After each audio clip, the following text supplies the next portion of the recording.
Hello dear learners, स्वागत है आपका मेरे चैनल लर्न विद सरिता में।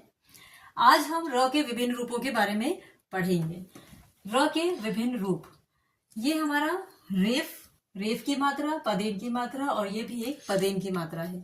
वैसे हम इसे गलतफहमी में र के विभिन्न रूप ना मानकर हम इसे र की मात्राओं के रूप में लेते हैं, जो कि गलत है। ये र की मात्राएं नहीं है, र के विभिन्न रूप है।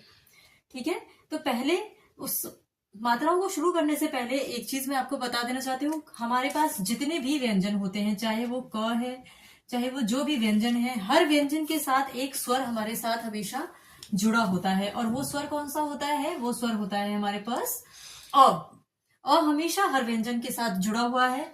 और जब इस व्यंजन में से हमें अ को निकालना है, मतलब स्वर को हटाना है, तो हमें एक नीचे ये साइन लगाना पड़ता है, जो स्लैंटिंग लाइन है, जिसे हम कहते हैं हलंत।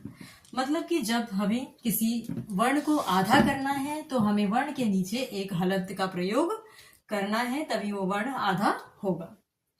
ठीक है, तो अब हम शुरुआत करते हैं र के विभिन्न रूपों की। पहला र का रूप है हमारे पास रेफ। रेफ की मात्रा हमें हमेशा शिरोरेखा के ऊपर हम रेफ की मात्रा का प्रयोग करते हैं। शिरोरेखा किसे कहते हैं? हम इसे कहते हैं शिरोरेखा। और इसके ऊपर हम हमेशा रेफ की मात्रा का प्रयोग करते हैं। रेफ की मात्रा में र हमेशा आधा वर्ण होता है। देखिए नीचे मैंने हलंत का साइन लगाया हुआ है, इसका मतलब है कि हमारा र इसमें आधा है। तो जैसे हमने लिखा क र म, यहाँ पर क और म पूरे वर्ण है, पूरे व्यंजन है, और साथ में र है जो कि आधा वर्ण है। ठीक है, तो हम इसे कैसे लिखेंगे? क र और म।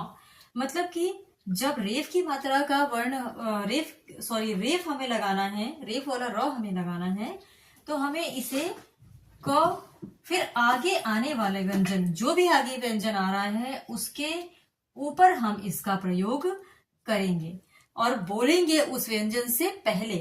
जैसे क, फिर र, फिर म, कर्म। ऐसे ही ग र म, ग र म, गर्भ। मतलब कि लिखेंगे हम आगे आने वाले व्यंजन पे और बोलेंगे उससे पहले। अब एक चीज इसमें बहुत ज्यादा ध्यान देने वाली होती है कि अगर इसे किसी मात्रा के साथ, मान लीजिए ई की मात्रा आ रही है, जैसे इसमें ग र मी, इसमें ई की मात्रा आ रही है, तभी भी इस रेफ वाले र को हम अंत में लगाएंगे। लास्ट में हम इस रेफ वाले र को लगाएंगे। ग र म और ई, गर्मी, मतलब मात्रा के बाद हमने इस रेफ वाले र को लगाया। दूसरी बात कि जो भी रेफ वाला रा जो होता है हमारा, ये हमेशा एक पूर्ण अक्षर पर ही लगता है, हम इसे आधे अक्षर पर नहीं लगा सकते। जैसे ये एग्जाम्पल देखिए, अर्ध, अ र ध और य, इसमें हमारे पास र भी आधा है, द भी आधा है, तो इसको हम इन दोनों के साथ नहीं लगा सकते।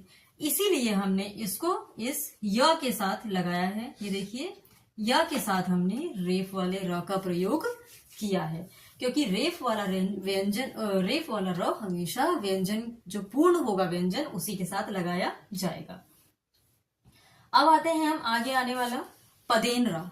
पदेन के हम नाम से ही समझ जाते हैं कि पदेन वो होता है जो नीचे लगाया जाए, नीचे पद में लगाया जाए।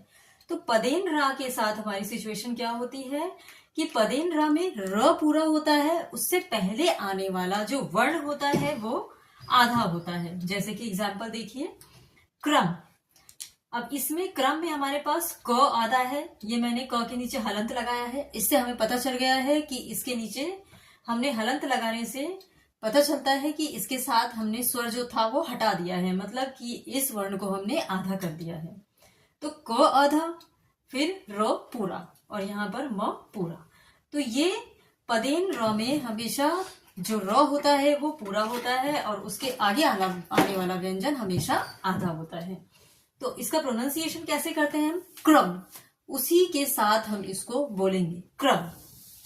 पदेन में आधे अक्षर के बाद पूरा र का उच्चारण होता है। ठीक है, ग्रह, ग फिर रो फिर ह, ग्रह, तो हम उसके साथ ही बोल रहे हैं। और जो पहला जो वर्ण है जिसके नीचे हमने ये र को लगाया है, वो वर्ण आधा है और र हमारा पूरा है, ग र है, ग्रह। ठीक है, दूसरा हमारा होता है, इसको भी हम पदेन रा की तरह ही लेते हैं। ये इसका साइन होता है एक उल्टे वी की तरह, इसका साइन होता है, इसको भी हम पदेन रा ही कहते हैं।